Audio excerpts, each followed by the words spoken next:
आप किसी से आपके शारीरिक संबंध बन रहे हैं या दोस्ती हो रही है, स्पेशली इन डेटिंग एप्स पे, सोशल मीडिया में, तो शारीरिक कंसेंशुअल संबंध बनने के बाद आपसे डिमांड की जा रही है एक्सटॉर्शन की, सार्वजनिक रूप से आपकी तस्वीरों को सार्वजनिक कर दिया जाएगा। कुछ जैसे आपने मामलों में कहा, अधिकांश मामलों में 40 से 60 साल की उम्र में आपका एक परिवार भी है, जहां आपके बच्चे भी मैरिजेबल एज पे हैं, उनसे एक्सटॉर्शन किया जा रहा है, और ये कहकर के कि आपके खिलाफ झूठी एफआईआर की जाएगी, रेप की या और मॉलेस्टेशन की। तो आप अपने आप को उस वक्त अक्यूज ना समझ करके आपको विक्टिम बन के समझना पड़ेगा।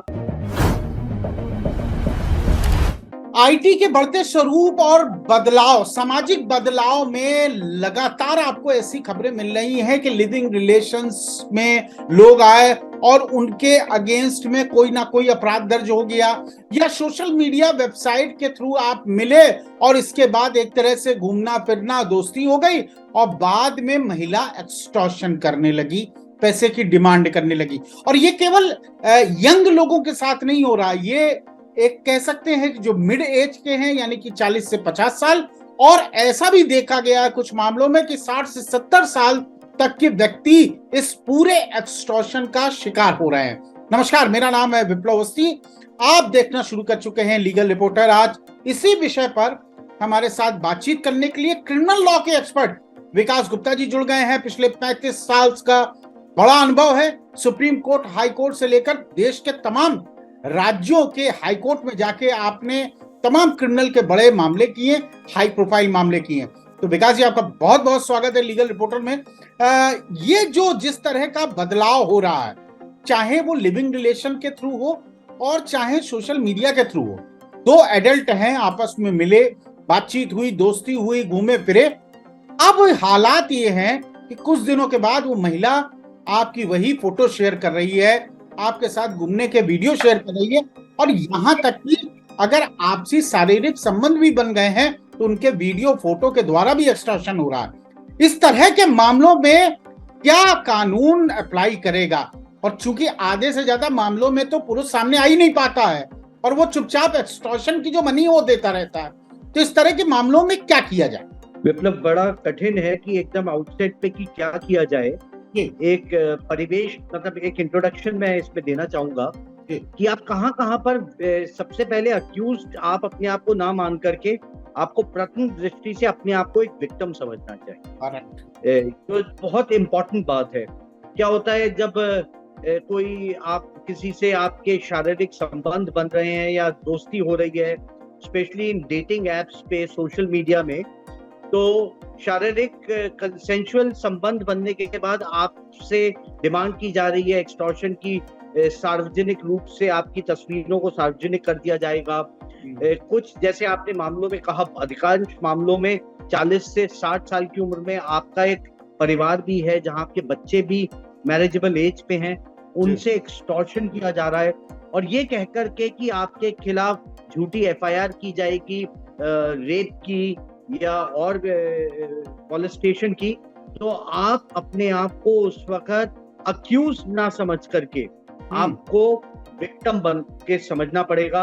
और मैं ये नहीं कह सकता कि आपको 100% सफलता मिलेगी, लेकिन आपको उसी वक्त आपको अपने वकील से मिलना चाहिए, और वकील से साथ ही साथ, इससे पहले कि आपके खिलाफ पुलिस कंप्लेंट हो, आपको जाकर के पर्टिकुलर थाने में अपना वर्जन देना चाहिए। क्योंकि जब आप आज बहुत बड़े स्वरूप में, विप्लव, ये केसेस सामने आ रहे हैं कि जो डेटिंग एप्स हैं, बम्बल है, टिंडर है और विभिन्न और एप्स पे दोस्ती के लिए एप्स ये बनी जा रही हैं। जो सबसे महत्वपूर्ण बात इनमें, विप्लव, ये देखने वाली बात है कि जब तक महिला पहल ना करे, इसमें आप दोस्ती नहीं कर सकते। तो जो सबसे बड़ा सेफगार्ड आदमी के लिए है कि जब वो पुलिस को अपना वर्जन देगा, तो ये सबसे वाली बात है कि आज पुरुष इसमें पहल नहीं कर सकता, इसमें पहल स्त्री को ही करनी पड़ेगी। विकास सर, मुझे 2-3 क्वेश्चन इसमें आए। आपने बिल्कुल सही कहा, और ये शायद आपके लिए कहना, क्योंकि आप वकील हैं, एक सामाजिक व्यवस्था को, एक कानून को जानते हैं, लेकिन एक आम आदमी जो आप कल्पना कीजिए, एक व्यक्ति है, मैं उदाहरण भी ले लेता हूँ, एक व्यक्ति है जो 50-55 साल की उम्र का है, 2 बच्चे उसके जवान हो गए हैं, लड़की जवान हो गई है, पत्नी मैच्योर है, पूरा भरा पूरा परिवार है, किसी भी कारणवश उसके किसी लड़की या महिला के साथ संबंध हो गए और आज वो ब्लैकमेल कर रही है। बहुत आसान नहीं है ये कहना कि वो एक तो खुले आम उसको परिवार के सामने स्वीकार कर ले कि इस तरह के रिलेशन हुए। आप हमारे भारत की और इस देश की सामाजिक व्यवस्था को समझते हैं, नंबर 1। और मेरा दूसरा सवाल है कि क्या इस स्थिति में जब वो थाने जाता है तो क्या उसे विक्टिम की मानसिकता से ही देखा जाएगा, या एक एक्यूज मान के कि साहब आप तो पहले ही अपराध कर चुके हैं क्योंकि आपका तो परिवार था, फिर आपने एक इलिसिट रिलेशन या अवैध संबंध बनाने की कोशिश क्यों की? मैं विप्लव वही आपको कह रहा हूँ कि समाज आपको एक अक्यूज की नजर से देख रहा है। और कौन कौन देख रहा है? जिस महिला के साथ आपके संबंध हुए वो आपको देख रही है, आपके परिवारजन शुरुआती दौर में आपको एक अक्यूज नहीं, एक विक्टिम नहीं, तो उनकी सहानुभूति भी आपके प्रति नहीं है। ये भी मैं बात मानता हूँ। हाँ, जब आप थाने में जाते हैं तो जो हमारी पुलिस की पूरी व्यवस्था है इस देश में, खाली इन्हीं मामलों में नहीं विप्लव, जब कोई शिकायतकर्ता पुलिस में जाता है तो पुलिस सवाल ऐसे पूछने लगती है, अगर आप चोरी का भी मुकदमा लिखवाने पुलिस में कंप्लेन करने जाएं तो आपसे 100 सवाल ऐसे पूछते हैं कि आपको कभी कभी आपको शक होता है कि आप ये चोरी की कंप्लेन लिखवाने आए हैं या आप खुद ही चोर हैं। तो ये व्यवस्थाएं हमारी हैं विप्लव। हम लाख कोशिश करें, पुलिस में रिफॉर्म्स नहीं आए हैं, वो किसी और दिन की चर्चा रहेगी कि पुलिस में रिफॉर्म्स की किस तरह से भरपूर आवश्यकता है, किस तरह से पुलिस को ट्रेन करना पड़ेगा। लेकिन मुझे लग रहा है कि जो साइबर सेल्स या ऐसे सेल्स विशेष रूप से मेट्रोपॉलिटन सिटीज में बनाए गए हैं जहां पे पुलिस को काफी संवेदनशील, सेंसिटाइज किया गया है कि जब आपके पास ऐसे मुकदमे आ रहे हैं तो आप उनकी रिपोर्ट किस तरह से लिखेंगे और किस तरह से आपकी इन्वेस्टिगेशन की स्टार्टिंग पॉइंट होनी चाहिए। पर विप्लव, एक और महत्वपूर्ण बात है कि अगर आप अपने वकील या अपनी फैमिली से बात नहीं करें या आप पुलिस के पास नहीं जाएं तो आपके पास और कोई विकल्प भी नहीं है। या तो आप मुझे कहिए कि एक और विकल्प है हमारे पास, तो हम विचार करेंगे या उस पे चर्चा करें कि हाँ, जो ब्लैकमेल आपके साथ हो रहा है वो लगातार होता ही रहेगा, वो रुकने वाला नहीं है। तो आपको जाना ही पड़ेगा क्योंकि आज उसकी लिमिट हो सकता है 10 लाख हो और अगले 2-3 साल में उसकी लिमिट 50 लाख तक भी पहुंच सकती है।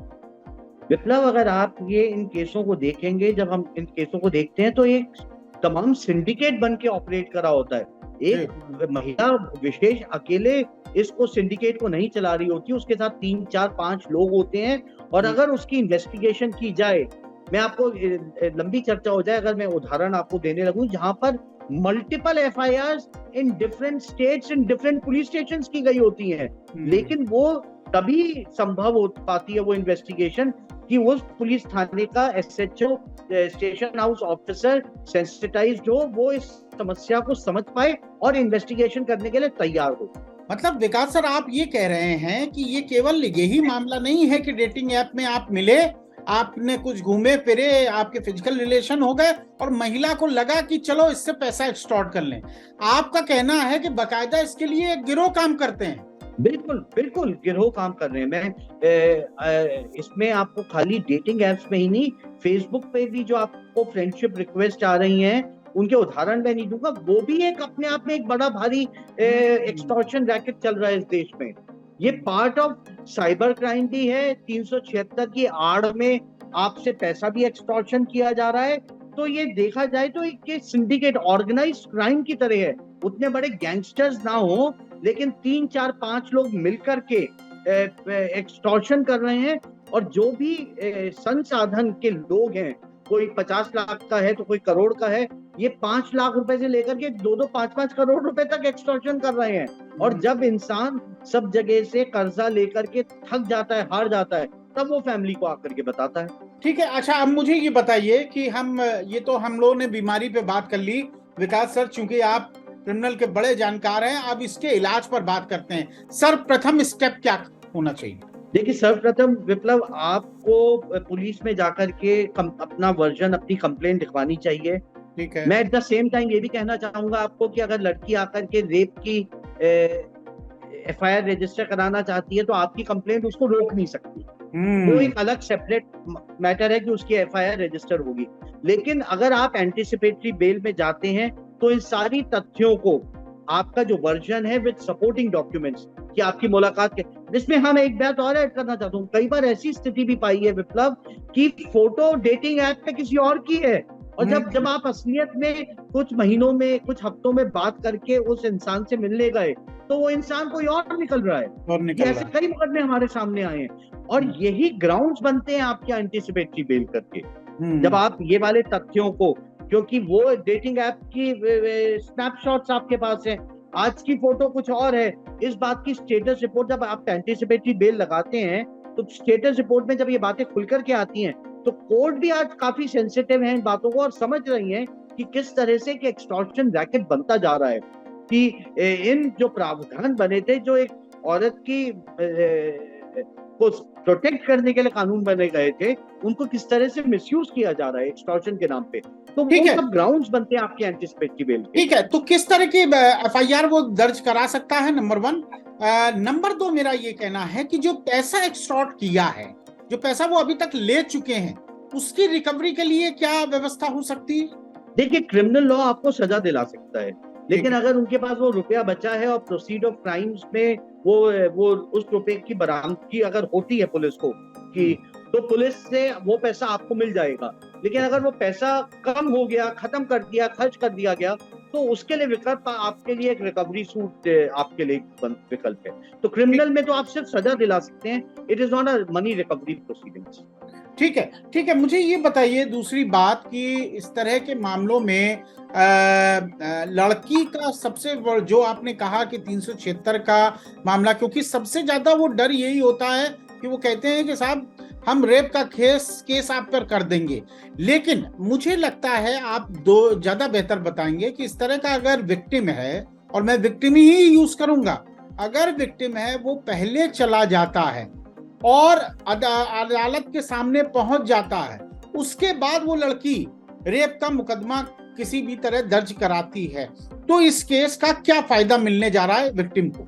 देखिए, आप अपनी कंप्लेंट ही फाइल करते हैं, वो कंप्लेंट क्या एफआईआर में कन्वर्ट एक विक्टिम की हो पाती है या नहीं हो पाती, ये भी एक बहुत इंपॉर्टेंट बात है। क्योंकि जब हम एक्सटॉर्शन की इस तरह की एक पुलिस कंप्लेंट करते हैं तो आप अमूमन तौर पे पाएंगे कि उसकी एफआईआर रजिस्टर नहीं हो रही होती है, और इसी दौरान 376 की एफआईआर आप विक्टिम के खिलाफ रजिस्टर हो जाती है। लेकिन एक फायदा ये होता है विप्लव, अगर आप उसमें अगर आप अरेस्ट नहीं हुए हैं और आप एंटीसिपेटरी बेल में जा रहे हैं, तो आपके वर्जन में जो मटेरियल आपके पास शुरुआती दौर में है, कि आपके पास वो स्नैपशॉट्स हैं या वो कॉन्वर्सेशन चैट्स हैं या कंसेंचुअल रिलेशनशिप की तरफ बढ़े दोनों, और वो ऐसा मटेरियल आप डिमॉन्स्ट्रेट कर सकते हैं कि ये रेप नहीं है और कंसेंचुअल सेक्स था, तो आपके लिए एंटीसिपेटरी बेल के रास्ता आसान हो जाता है। कंसेंसुअल सेक्स को लेकर अदालत का कोई रुख बहुत इस तरह का नहीं है कि आपने एडल्ट हैं, दो लोगों ने अपनी मर्जी से सेक्स किया है, कोई अपराध की बात नहीं है। मतलब मैं इसमें आपसे एक 10 सेकंड के लिए एक और चीज जोड़ना चाहूंगा कि जो काफी शुरुआती दौर में हमने देखा कि प्रॉमिस टू मैरिज का एलिगेशन लगाया गया कि हमसे जो ये कंसेंचुअल सेक्स तो हो गया, तो अब उसको कैसे निकला जाए। उसमें अब झूठी एफआईआर ये आई कि जी प्रॉमिस टू मैरिज था, उस टाइम पे वी हैड सेक्स, तो सुप्रीम कोर्ट ने इतना तक कह दिया कि promise to marriage is not rape, तो वो वाली भी एफआईआर अब क्वॉश हो रही हैं। तो कोर्टों का रुख, जब आप किसी प्रोविजन का, स्टैट्यूट की कुछ धाराओं का जो आपके प्रोटेक्शन के लिए बनाई गई थी, अगर आप उसका इस तरह से मिसयूज करेंगे, तो कोर्टों को भी नजर आ रहा है कि इस असली विक्टिम कौन है।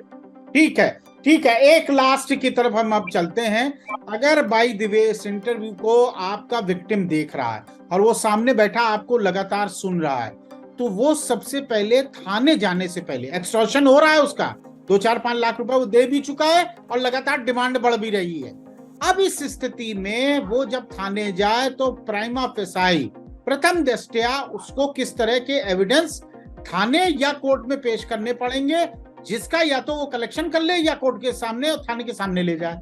विप्लव, मैं यही आपको कहना चाहूंगा कि आपके दर्शकों, आपके माध्यम से आपके दर्शकों को, कि अगर ऐसी समस्या आती है, कोर्ट तो बाद में आएगा, आप पुलिस थाने जाने से पहले आप अपने वकील से मिलिए, और आप वो सारे डिजिटल रिकॉर्ड्स वकील को दीजिए, जो आपका वर्जन लिख करके पुलिस स्टेशन में दे सकता हो, जिसमें आपकी किस तरह से दोस्ती हुई, वो क्या चैट्स आप दोनों के बीच में हुई हैं, उनका सब डिजिटल रिकॉर्ड है।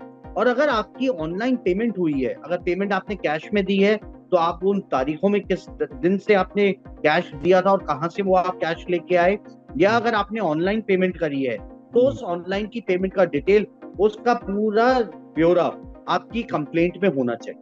ओ ठीक है, बिल्कुल सही बात है।